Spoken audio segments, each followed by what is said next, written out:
Hi, welcome to my instructional video on how the game is played. Today I'm gonna be showing you how to play The Bloody Inn. The Bloody Inn is a game by Nicholas Robert, and the illustrations are done by Weberson San Diego, and it's published by Pearl Games. It's for wonderful players. Says age 14 plus. Maybe some younger players could probably play it if they got good grades. And it's about 45 to 60 minutes long. It's longer if you need to take a drink or go pee or something. But anyway, the game is set in France in 1831, and you run an inn. All you players run this inn, and you're killing the guests and stealing their money. I'm not sure why. You probably make a decent profit just from running an inn, but anyway, the objective is to have the most money, basically. So that's it. Let me show you how what you start the game with. So you can see in front there is the inn table, and you start with the inn table, the board. You start with a hand of 2 peasants there. This is player 1. I've set it up for 2 players.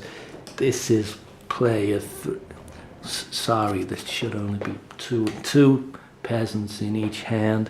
You also get a player aid card. It's an annex that you can bury people in it, which is great. You need to bury people. Also you get some tokens. You see the little key tokens there. It's not focusing. They go on rooms that when you occupy them, you may not occupy them, just in case. And on the back there's a picture of a beer and is it pretzels, I think, some beer. And there's the first player token. Okay, now here in the board we have some guests waiting to come into the inn. So a move starts by you put the guests in. So we'll just put the guests in their rooms. Only the rooms with the key tokens, you see. So they got in there, and then it's player 1, and I can take a card or kill or build an annex. How I do that, you see the number on this abbot here. It says 2 there. That means it costs 2 cards from your hand to take the abbot into your hand. Some cost 3.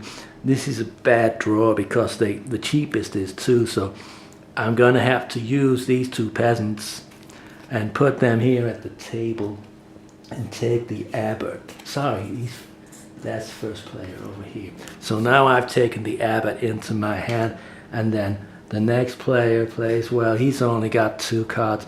He can actually, if he could take this, or he could take 2 peasants from. So I'm gonna take the 2 peasants as my first move there for player 2, and then player 1 is kind of stuck because there are no peasants to take. He can't do anything. What? So the first player 1 is going to pass because there's nothing he can do. You take 2 turns in each round. So for the last turn for player 2, I'm gonna kill the count for 2. I'm gonna kill the duke. Kill the duke. It's 3 cards to kill, and I'm killing the duke. The duke is dead. I'm turning the card over, and the duke's dead. I've killed the duke. That's great. I can't bury him yet. I don't earn any points, but the duke is dead, right? And now it's the end of that round. So what you do, you check if there are any policemen in the rooms. There aren't any policemen. They have gray cards. Then you check if there are any guests in your room with your color token. You get $1 each, so we both get $1. And then all the guests leave, so they've had their night's sleep, not been killed. They go there, and then then you have to pay any cards you have in your hand. We both got one card each, so we both pay $1, so it's back down. We've not gained anything from having them in the rooms.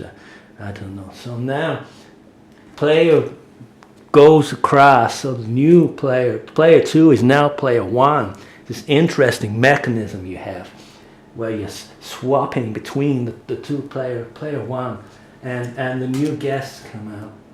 So we're getting the new guests, and the newsboy and the Viscount and the Brigadier. This is the police card I was telling you about there. The police, Brigadier, and the gray. Can you see? Not focusing. And well, it goes there. And then player 1 can play. And I got one card. I need to bury. If I want to bury him, I need to spend three cards to bury him under this annex. So I need to get 3 cards. I'm gonna take 2 peasants. That's gonna set me up for my next burial, which is cool. And then over to here. Now I still need cards, but I can take this newsboy for 0. He says 0 there, so now I'm taking him, and then back over to here. I can now bury with 3 cards. I pay 3 to bury this guy. Is it the Count, the Duke? Bury him, and I get $26, which is freaking A. It's great. So 26. I got 5. So 20, 10, 5, 31. Oh man. Oh God. And then, for my next move, I got two cards. Should I kill somebody? I gotta kill. I'm gonna kill 2 cards. I can spend 1 to kill.